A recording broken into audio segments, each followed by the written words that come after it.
ప్రభుత్వ ప్రైవేటు రంగాల్లో ఉపాధి అవకాశాలు పెంపొందించేందుకు కేంద్ర ప్రభుత్వం ప్రత్యేక చర్యలు చేపట్టిందని కేంద్ర బొగ్గు గనుల శాఖ మంత్రి జి కిషన్ రెడ్డి తెలిపారు. సికింద్రాబాద్లోని బోయిగూడలో నిర్వహించిన పీఎం రోజ్గార్ యోజన కార్యక్రమంలో కేంద్ర మంత్రి మాట్లాడుతూ 2017 నుంచి ఇప్పటి వరకు 8 కోట్ల మందికి నూతనంగా ఉద్యోగాలు లభించాయన్నారు. స్టార్టప్ రంగాన్ని బలోపేతం చేసేందుకు కృషి చేస్తున్నామని, చిన్న చిన్న పట్టణాల్లోనూ స్టార్టప్లు స్థాపించే వారిని ప్రోత్సహిస్తున్నామని చెప్పారు. దేశాభివృద్ధిలో మహిళలను భాగస్వామ్యం చేస్తూ అభివృద్ధి కార్యక్రమాలను కొనసాగిస్తున్నామని కిషన్ రెడ్డి తెలిపారు. ప్రపంచంలో ఎక్కడా లేని విధంగా అతిపెద్ద ఆహార ఉత్పత్తుల పంపిణీ పథకాన్ని భారత ప్రభుత్వం అమలు చేస్తోందని పేర్కొన్నారు. దేశంలో 64% మందికి సామాజిక భద్రతా కార్యక్రమాలు అమలు చేస్తూ మోదీ ప్రభుత్వం పేదలకు వెన్నుదన్నుగా నిలుస్తుందని చెప్పారు.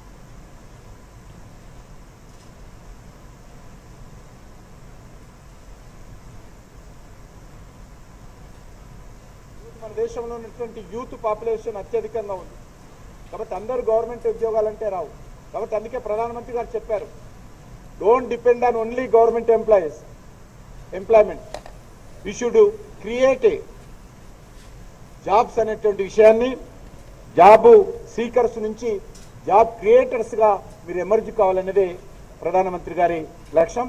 ఆ దిశలోనే అనేక కార్యక్రమాలు మనం ఈ సందర్భంగా స్టార్టప్స్ కావచ్చు, స్కిల్లింగ్ కావచ్చు, అనేక రకాలుగా ఒక స్ట్రాంగ్ ఎకోసిస్టాన్ని ఈరోజు మన దేశంలో ఎమర్జ్ చేస్తూ ఉన్నామన్న విషయాన్ని ఈ సందర్భంగా మనం చేస్తున్నాను.